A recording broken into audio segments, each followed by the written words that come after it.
بسم اللہ الرحمن الرحیم۔ 313 مسلم اور 1000 کفار۔ دوستو، حضور پرنور نبی کریم صلی اللہ علیہ وسلم اپنے 313 صحابہ اکرام اجمعین کے ساتھ سن 2 ہجری میں مدینہ شریف سے بدر کے مقام تک پہنچے، جہاں کفار کے ساتھ جنگ بدر کا مشہور واقعہ رونما ہوا۔ جب آپ لوگ بدر کے مقام پہ پہنچے تو رات ہو چکی تھی۔ اس وقت عرب کے قائم کردہ عقائد کے تحت یہ طے پایا گیا کہ جنگ صبح ہوگی، لہٰذا رات بھر آرام کیا جائے۔ لہٰذا ایک طرف مسلمانوں کے لشکر نے پڑاؤ ڈالا، جبکہ دوسری جانب کفار اپنے لشکر کے ساتھ ٹھہرے۔ حالانکہ اگر پتہ ہو کہ صبح جنگ ہونے والی ہے تو مارے خوف کے کہاں نیند آنکھوں میں آئے گی۔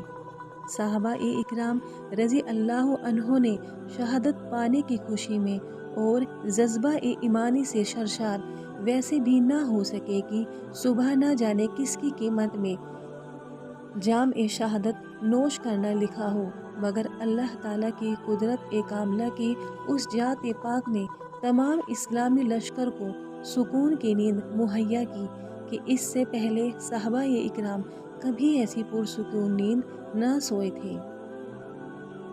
ادھر کفار کو اللہ کریم کی قدرت کاملہ سے رات بھر ایک خوف طاری کر دیا گیا، جس سے ان کو ساری رات نیند نہ آئی۔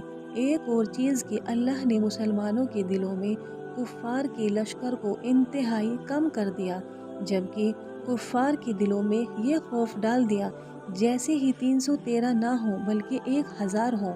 صبح ہوئی، حضور نبی کریم صلی اللہ علیہ وسلم کی اقتداء میں سب صحابہ اکرام اجمعین رضی اللہ عنہم نے نماز فرض ادا کی، اور نماز ادا کرتے ہی نبی کریم صلی اللہ علیہ وسلم نے سب سے کہا کہ اگر ایسا ہو جائے اللہ رب العزت کی جانب سے 1000 فرشتے تمہیں جنگ میں ساتھ دے تو کیسا ہو؟ تو صحابہ اکرام اجمعین رضی اللہ عنہم مارے خوشی کے جھوم اٹھے۔ پھر فرمایا کہ 3000 آ جائے تو پھر تمام صحابہ رضی اللہ عنہم اور خوشی سے جھوم گئے۔ پھر آخری میں فرمایا کہ اگر 5000 فرشتے آ جائیں تو کیسا ہو؟ تو تمام صحابہ اکرام رضی اللہ عنہم بہت خوش ہوئے اور کہنے لگے کہ اگر ایسا ہوا تو ہم کفار پر بڑی آسانی سے غلبہ پا جائیں گے۔